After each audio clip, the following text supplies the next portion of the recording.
Masya Allah, santri kami sedang antri untuk vaksin. Qadarullah, Masya Allah, di tempat vaksin ini ada suara musik. Maka lihat santri-santri kami menutup kupingnya agar mereka tidak mendengar suara musik ini.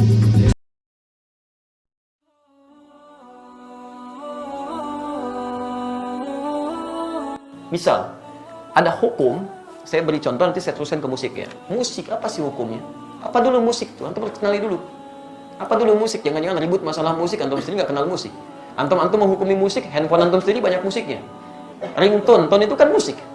Begitu bunyi, musik itu haram. Bunyi, ting-ting, ting-ting gitu kan? Masya Allah. Haram semua tuh di HP antum tuh. Antum harus kenali dulu apa itu gitu kan? Musik itu segala suara yang menghasilkan irama. Ingat ya, kami alhamdulillah saya sampai S2 itu spesialisasi di bahasa Arab. Saya senang tafsir Quran. Saya sangat cinta Quran ya. Dan alhamdulillah untuk memahami Quran saya harus paham bahasa Quran. Maka saya belajar di bahasa itu. Dan turunannya nanti ada pembahasan tentang syair. Yang di syair itu salah satu subbabnya pembahasan tentang musik. Karena unsur dari syair itu musik, salah satunya. Musik segala suara yang menghasilkan irama. Jadi setiap suara menghasilkan irama itu disebut dengan musik. Jelas di sini? Ini dibagi dua nanti.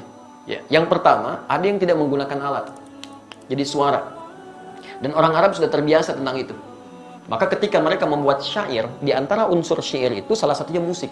Kalau antum belajar jurusan bahasa Arab, berbicara tentang syair itu pasti itu akan belajar itu. Di antaranya ada irama, musik di situ. Kalau diturunkan ada 16 rumus, disebut dengan bahar di ilmu arud.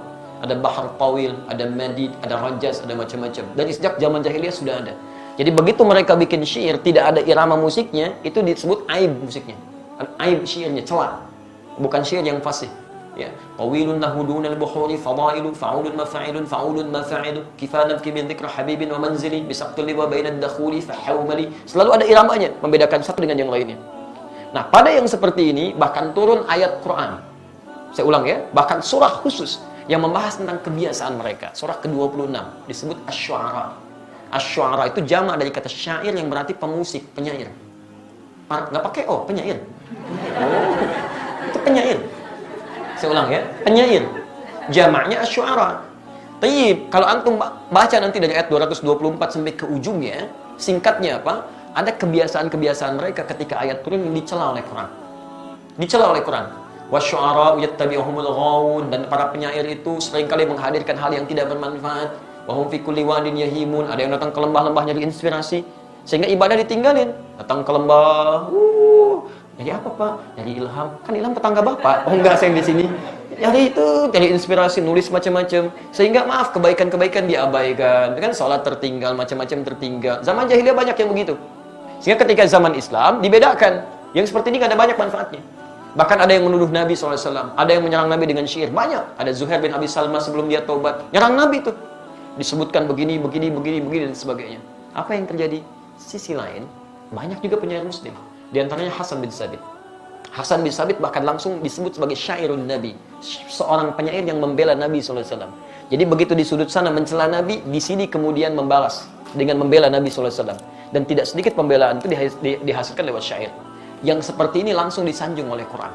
Illal ladzina amanu, kecuali para penyair yang beriman kepada Allah Subhanahu wa taala. Yang dengan syairnya dijadikan untuk membela Islam dan mengangkat nilai-nilai kebaikan. Jelas sampai sini dulu? Ini sisi yang pertama. Jadi Anda bayangkan, Anda mesti fair di sini.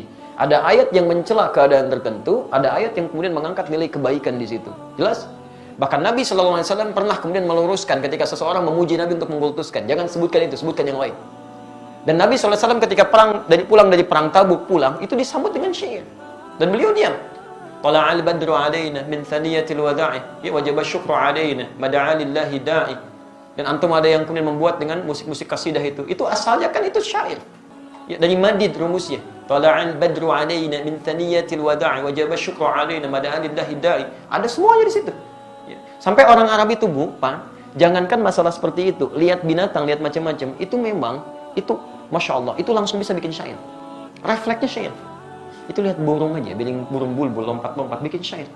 Al-Asma'i pernah bikin, cuma gara-gara burung bulbul lompat ke dahan-dahan bikin syair. Sautu safiril bulbuli hayyaja qalbi tamini al-ma wa zahma ma zahilah dhul muqali fa anta yasridi wa sayyidi wa mawlali fakam tajumuni ghazirin uqalqali qataftuhu min watatin fi hadha ar-rajuli faqala la faqad ghada muharmini wal walad wali yawaidani faqultu la tuwalbini fabayyinul lu'ali qalat lahu hina kadha in hadithul muqali kahatan kakailali tabtabi ada semuanya. Dia bikin itu. Dan dalam suasana membuat itu Nabi biasa saja. Jadi ketika buruk dicela oleh Nabi, ketika baik didiamkan oleh Nabi. Maka dari sini ulama sepakat dalam persoalan syair, musik yang berasal dari suara. Awas ya, berasal dari suara itu terbagi pada dua bagian. Ada yang dicela sampai tingkat keharaman ketika menjauhkan dari Allah Subhanahu wa taala, membuat diri lalai, makruh dengan kalimat-kalimat yang tidak pantas itu yang haram. Jelas? Tapi kalau yang dimaksudkan kalimat-kalimat kebaikan, sampai Imam Syafi'i punya syair disebut Diwan Asy-Syafi'i, ajakan pada kebaikan, ketaatan di situ, itu dibenarkan oleh para ulama. Tidak ada masalah di situ yang disebut dengan hukum boleh. Jelas di sini? Jadi pernyataan saya jangan di framing gitu kan, jangan dipotong seakan-akan Ustaz dibolehkan ini. Kata siapa? Saya nggak pernah membolehkan itu. Hukumnya ada di Quran, turun sejarahnya, antum bisa lihat, ini yang tidak boleh, ini yang boleh.